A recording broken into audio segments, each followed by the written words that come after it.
कुछ क्वेश्चंस के माध्यम से हम इस बात को समझते हैं कि हमने होमोजेनियस डिफरेंशियल इक्वेशन को सॉल्व कैसे करना है। हमारा पहला जो क्वेश्चन है आज का वो है solve x square y d x minus bracket में x cube plus y cube d y is equal to 0।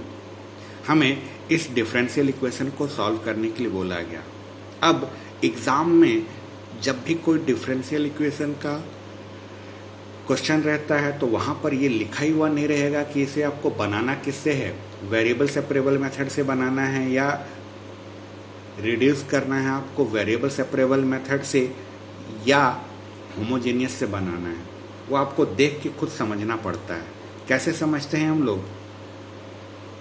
जो भी हमारा गिवन डिफरेंशियल इक्वेशन था हमने पहले उसको लिख लिया।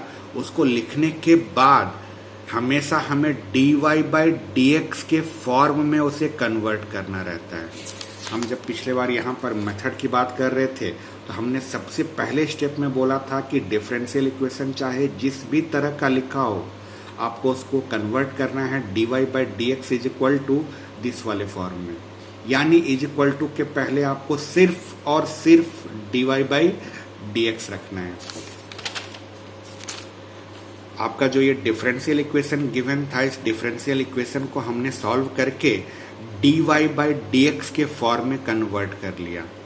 D Y by D X के फॉर्म में कन्वर्ट करने के बाद अब यहाँ पर इसे हम चेक करने वाले हैं कि ये होमोजीनियस है या नहीं है। कैसे चेक किया जाता है, शॉर्टकट ट्रिक में समझिएगा। सबसे पहले आप देखिए कि न्यूमरेटर में कितने टर्म्स हैं। न्यूमरेटर में आपको एक सिंगल टर्म दिखेगा। अगर सिंगल टर्म है तो इस सिंगल टर्म का होल पावर सोचिए।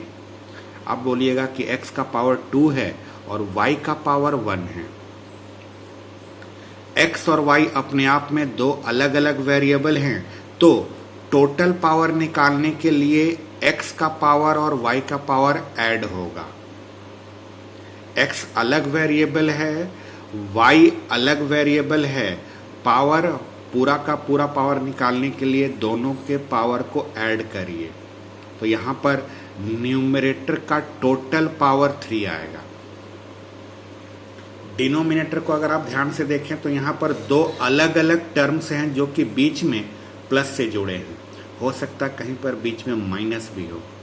जब दो टर्म या दो से अधिक टर्म प्लस और माइनस से जुड़े हों तो वहाँ पर इंडिविजुअल टर्म्स की पावर को देखा जाता है, यानी हम पूरे की पावर को नहीं देखेंगे, केवल इंडिविजुअल की पावर को देखेंगे। इंडिविजुअल का पावर यहाँ 3 है, इसका भी पावर 3 है। यहाँ पर न्यूमरेटर में सिंगल टर्म था, इसका होल पावर 3। डिनोमिनेटर में हमारे पास दो सेपरेट टर्म्स हैं, इन दोनों टर्मों का पावर भी 3 और 3 ही है। इस तरह से हम ये बोल सकते हैं कि हमारा जो ये फंक्शन है, इस फंक्शन में जितने भी टर्म्स हैं, चाहे वो न्यूमरेटर का टर्म हो या डिनोमिनेटर का टर्म हो, सभी का डिग्री 3 है। ध्यान दीजिएगा, ये न्यूमरेटर वाला जो है मल्टीप्लाई में है। मल्टीप्लाई में जब रहेगा और अलग अलग वेरिएबल है तो उसका होल पावर निकालने के लिए दोनों की पावर को ऐड किया जाता है। ये सबट्रैक्ट या ऐड हो सकता है। दो अलग अलग टर्मों को जब किसी माइनस के साइन या किसी प्लस के साइन से आपस में कनेक्ट किया जाए तो वहाँ हम इंडिविजुअल का पावर चेक करते हैं। होल पावर निकालने के लिए पावर ऐड तभी किया जाएगा जब टर्म्स आपस में मल्टीप्लाई में हों। मल्टीप्लाई में होंगे तभी। तो यहाँ पर हमने क्या देखा कि न्यूमरेटर का होल पावर 3 है। डिनोमिनेटर में दो अलग अलग टर्म्स हैं, उनके भी होल पावर 3 और 3 ही हैं। तो सब जगह का पावर अगर सेम है तो हम ये कह सकते हैं कि ये हमारा होमोजेनियस डिफरेंशियल इक्वेशन है। अगर आप और डिटेल में चेक करना चाहते हैं तो आपको मेथड पता है। डिटेल में चेक कैसे किया जाता है। डिटेल में चेक करने के लिए आपको करना कुछ नहीं है, x की जगह पर लेमडा x और y की जगह पर लेमडा y पुट कर देना है। ये जो dy बाई डी एक्स है, ये एक्चुअल में हमारा एक फंक्शन को रिप्रेजेंट कर रहा है। थोड़ी देर के लिए आप समझ जाइए कि यहाँ पर f ब्रैकेट में एक्स वाई लिखा, f ब्रैकेट में एक्स वाई कहने का मतलब कि अगला जो फंक्शन है आपका वो x और y दोनों के टर्म में है। आपको होमोजेनियस है कि नहीं है चेक करने के लिए x की जगह लेमडा x और y की जगह लेमडा y पुट करके इसको सॉल्व करना है। दोनों में सॉल्व करने पर बाहर में लेमडा का कोई पावर कॉमन आके ब्रैकेट के अंदर ओरिजिनल वाला फंक्शन यानी यही चीज़ अगर वापस मिल गया तो आप कहिएगा कि ये होमोजेनियस है।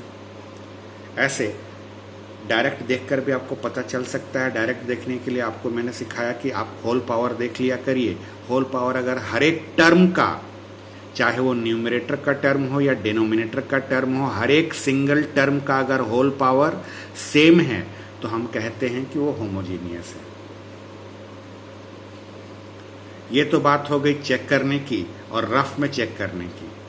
जब तक किसी क्वेश्चन में बोला नहीं जाए, इसमें कहीं पर भी नहीं बोला गया है कि चेक करिए ये होमोजीनियस है या नहीं है, जब तक आपको चेक करने के लिए नहीं बोला जाएगा तब तक आप होमोजीनियस के लिए x की जगह पर लेमडा x और y की जगह पर लेमडा y पुट करके सॉल्व नहीं करने वाले हैं। वो तब किया जाता है जब हमें क्वेश्चन में पहले से बोला गया हो। यहाँ पर हमने अपने डिफरेंशियल इक्वेशन को dy बाई dx के फॉर्म में कन्वर्ट कर दिया। dy बाई dx के फॉर्म में कन्वर्ट करने के बाद हमने सभी टर्मों को ध्यान से देखा तो सभी का होल पावर सेम आया। सेम आने से मतलब है कितना आ रहा है, इससे मतलब नहीं है पावर 3 आ रहा है या पावर 7 आ रहा है या पावर 1 आ रहा है, हमें इससे मतलब नहीं होना चाहिए। पावर हर एक टर्म का सेम आए इससे मतलब होना चाहिए।